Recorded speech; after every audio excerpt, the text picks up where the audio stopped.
Why are we all freaking out? My name's Amanda, this is Shelf Unstable, and today I am doing the mid-year book freakout tag. I don't even know how many books I've read this year, but most of them were this month, so it's been a really good month for me. But I do want to revisit some of the books that I've read this year that I read before I started a booktube channel, and I don't want to make a whole bunch of new content with stuff that I've already forgotten about.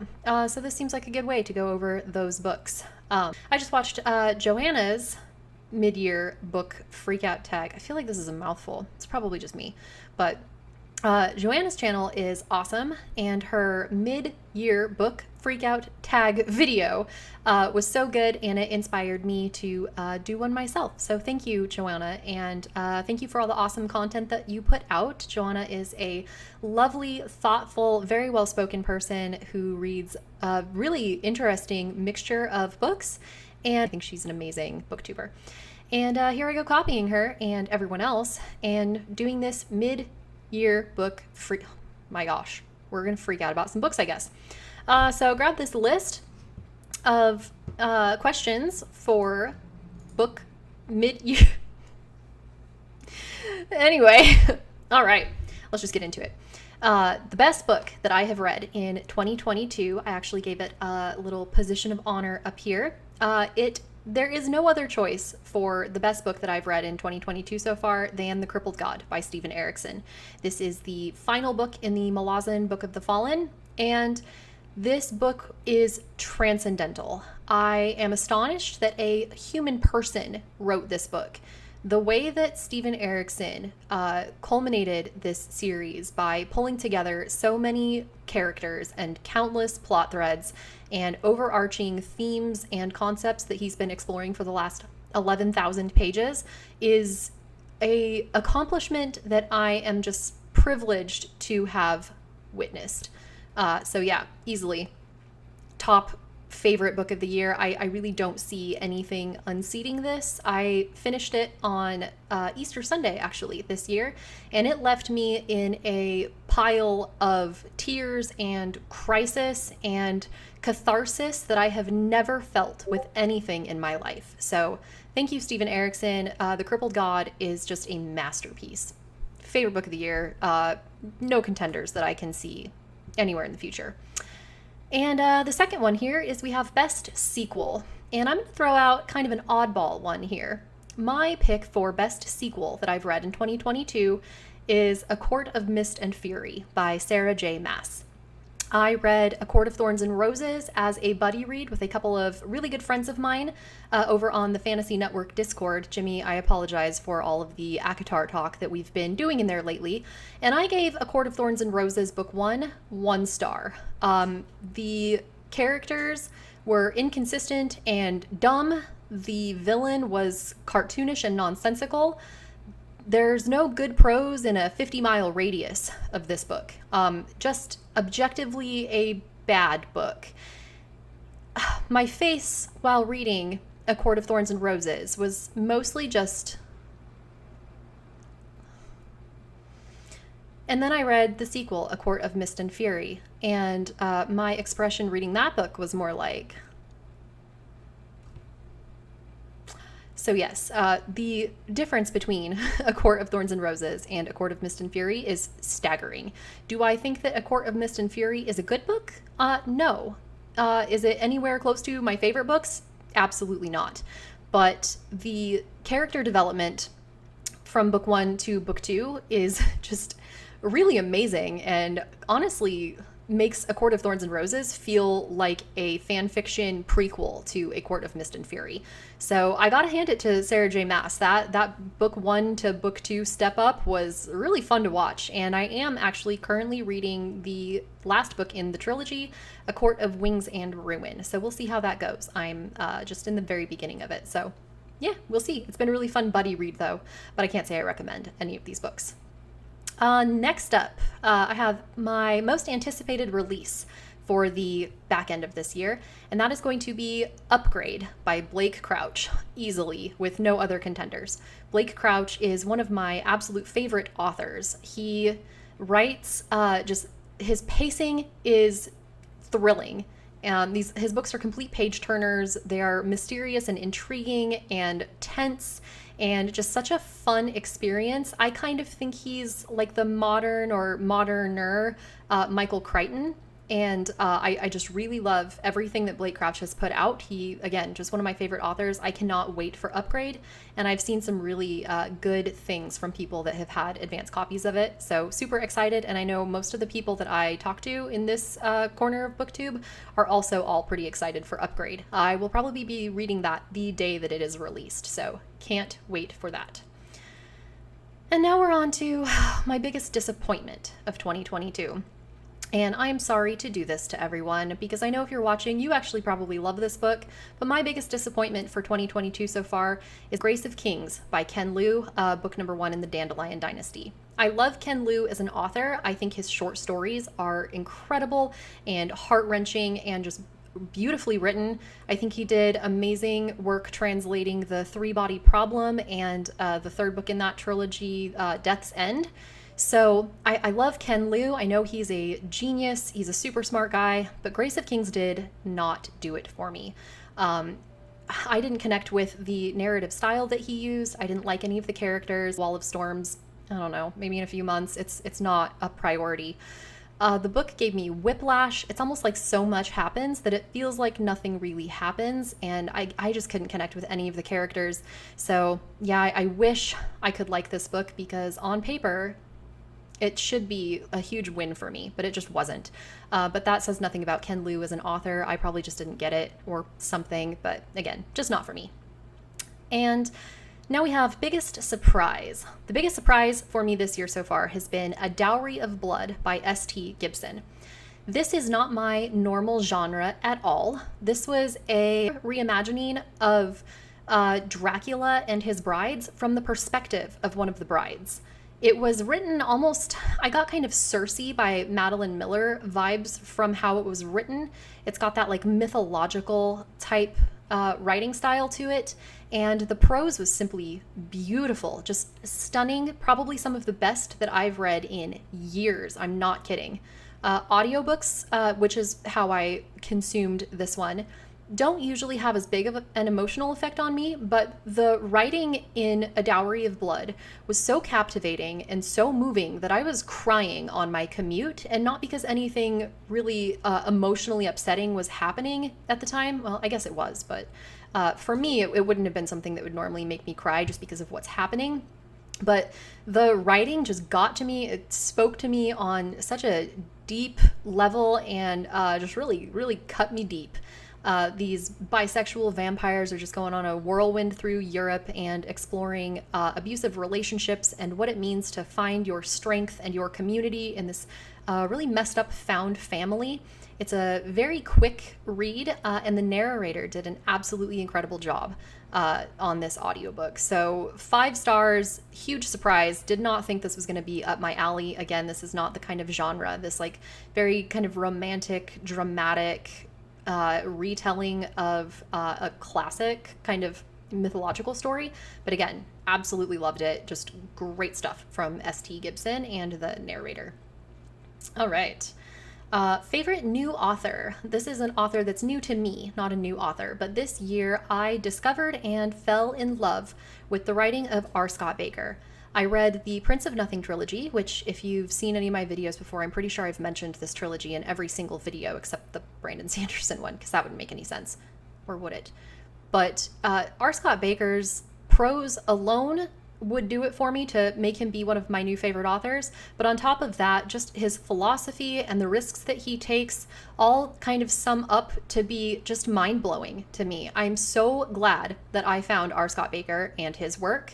I have since read his book Neuropath, which isn't related to Prince of Nothing, but it kind of is. Conceptually, I found it much darker and very twisted, and my mind's already pretty twisted, but I've said it previously and I will keep repeating it. This book gave me the biggest existential crisis that I've had in years.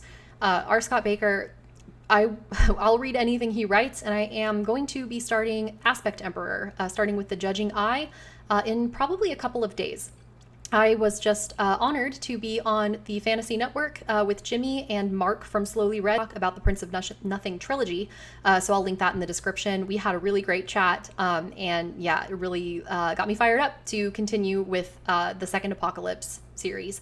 So R. Scott Baker, love him. Again, I don't know if I recommend him, but for me, totally gets the job done. I love this question. This is new fictional crush. And I have a couple of these. I am definitely a person that latches on to book boys and finds myself fictional boyfriends in all these books, and it probably is why I'm still single. My standards are just too high, and the two people that we have to thank for that this year are, number one, Cotillion from the Malazan Book of the Fallen. Cotillion, the rope, the patron of assassins. He is suave. He can convince you to do anything. He is a shadowy, sad boy. He is your typical villain with a heart of gold, sort of, I think.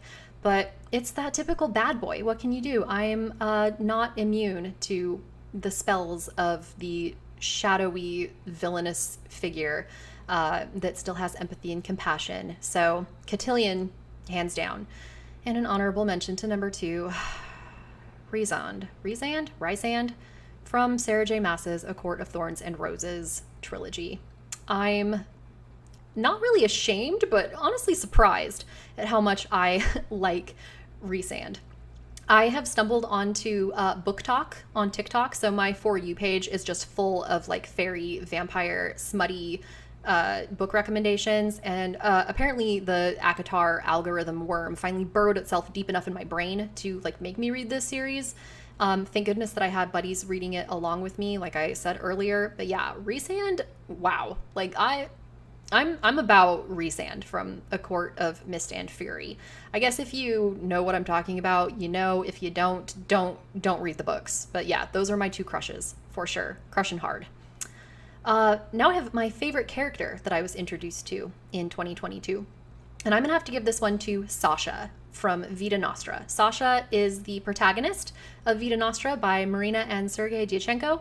And I loved everything about her character so much. How much Marina and Sergei Dyachenko made me care about Sasha in such a short period of time, I think says a lot to their writing abilities and just how good of a main character Sasha is. She is smart, but not overly so, and never pretentiously so. She is such a hard worker. She has so much loyalty. She treats people with respect, even when she's afraid of them, even when she feels like she's better than them. She is such a human character, and the journey that she goes through in Vita Nostra was just astonishing to watch. I fell completely in love with her from page 1 all the way to the very last page. So Vita Nostra is a book that I have absolutely no qualms about recommending to anyone. If you like magical realism, if you like great characters, if you like beautiful prose, if you like translated work done by multiple authors, work done by female authors, I cannot highly enough recommend Vita Nostra. And next we have a book that made me cry in 2022. Well, to be honest, pretty much all of them. I cry at probably 8 out of every 10 books that I read. It's honestly my main motivation for reading anymore. If I get to the end of a book and I haven't cried, I'm like, what did I buy you for? My favorite thing to spend money on is emotional trauma. So this isn't like too special of a category, and it could honestly be applied to most of the books on this list and that I've read this year, but I have to give it to The Blood of Angels by Johanna. The Blood of Angels was written for me specifically. That is really how I feel. This book was recommended to me by my friend Adam, and I've never had such a tailored, specific recommendation that applied so well to me and my tastes before, and I was blown away at how seen I felt. So Adam, thank you so much. I feel like you really understand me as a person and as a reader, and I am so grateful that you recommended The Blood of Angels to me. This is magical realism with a background of apocalypse, but the story is very intimate, and it is very intimately centered on a family and their generational traumas, and how we relate to our parents and our grandparents and our children. It is wrapped in so much beautiful but like scientific mythology. You can tell that Johanna Sinisalo did a lot of research in what she was trying to put across with her theories of bees and ecology, and it was just so well done. And I would like to point out that this was originally written in Finnish, and it was translated impeccably. The translator did such an outstanding job. I was sobbing at the end of this book, sobbing from the grief that I was feeling for the characters, sobbing for the triumph of doing a very, very hard thing, but the right thing, and crying for this bittersweet ending, and for humanity as a whole, for the characters, for how grateful I felt to have been introduced to this book. The Blood of Angels, it's almost unfortunate that I finished Malazan this year, because if I hadn't, The Blood of Angels would be my top book of the year, no question. So I do recommend Blood of Angels. However, please be aware that this book has a lot of, I'll just say it, vegan propaganda. So totally up my alley. I've been a vegan for a very long time now. But if that is something that really puts you off, I wouldn't so much recommend this book to you, but there is a ton of animal activism, a lot of animal ethics conversations, and I think it's worth reading no matter what your dietary or ethical preferences are, because there are a lot of really good arguments to be made, and I am obviously biased here. But just to forewarn you, if you were like really about this book from my quick little synopsis of it, but that is not something for you, maybe don't read this book. And a book that made me happy in 2022. We're going to skip that question because I don't think there is one, other than being happy in my sadness, which I'm all about, and in which case, all of them. And anyway, the last question on this list is, what is the most beautiful book that I got in 2022? I actually have about 4 special editions of books that I really love that have not arrived yet. I'm waiting on the Midworld Press edition of Library at Mount Char by Scott Hawkins. I am also waiting on the Midworld Press edition of Between Two Fires by Christopher Buehlman, which was one of my favorite books of 2021. I am waiting for the Sunned Up Artist edition of Dark Matter by Blake Crouch, who you already know is one of my favorites. And I'm also waiting on the reprint of the Subterranean Press Gardens of the Moon, book 1 of the Malazan book, The Fallen by Stephen Erickson. These are all in like various stages of shipping and production, so it's kind of too bad that I don't have them yet. On the other hand, it makes this choice a lot easier because I don't know how I would choose between any of them. And I grabbed this one for you. The most beautiful book that I got in 2022 is my Subterranean Press edition of The Bone Hunters. It's really hard to see with the Mylar on it, but this book is stunning. All of the Subterranean Press editions really are just breathtakingly beautiful, but the Bone Hunters especially. Not only do I just really love the Bone Hunters as a book, but the art on it is so like dark and upsetting. The illustrations inside are beautiful. I won't show them just for spoiler reasons, but yeah, so happy to have received this. Well, bought it, but thank you to the person that sold it to me. They gave me a smoking deal on it. I thought this one was going to be really hard to find. Side note, if you have a Subterranean Memories of Ice or Dead House Gates that you want to let go of for like less than $3,000, hit me up. Yeah, so those are the books. Yeah, this was fun. I am also excited to do a June wrap up here in the next couple days. I read like 14 books this month, so I feel like that video is going to be super long, but this was good to get some of these thoughts out of my system. Anyway, yeah, thanks for watching. If you have any comments or any answers that you have to any of these questions that you think I might be interested in or that you want to share, please put them in the comments. And yeah, if you like this video, please do give it a like and subscribe. And also, just last thing, I do want to tag someone in this book tag. I don't think I'm allowed to tag yet, but I want to call out Kevin Jenkins over at the channel, Kevin Jenkins. I would really like to see his list. Kevin does a lot of really cool sprints, productivity sprints, like really late at night for me here in like Central Time. But yeah, I'm really liking these live sprints that booktubers are doing lately. I've been reading a lot more because of it. So Kev, if you watched this video this long, please, I would love to see you do this tag for what you've been reading this year. I know it's been a lot of Malazan, and if there's one thing that I want, it's more Malazan booktube content. So yeah. Thanks for watching, everyone. I hope your year has been amazing and that it continues to be amazing, and I will see you in the next one. Bye!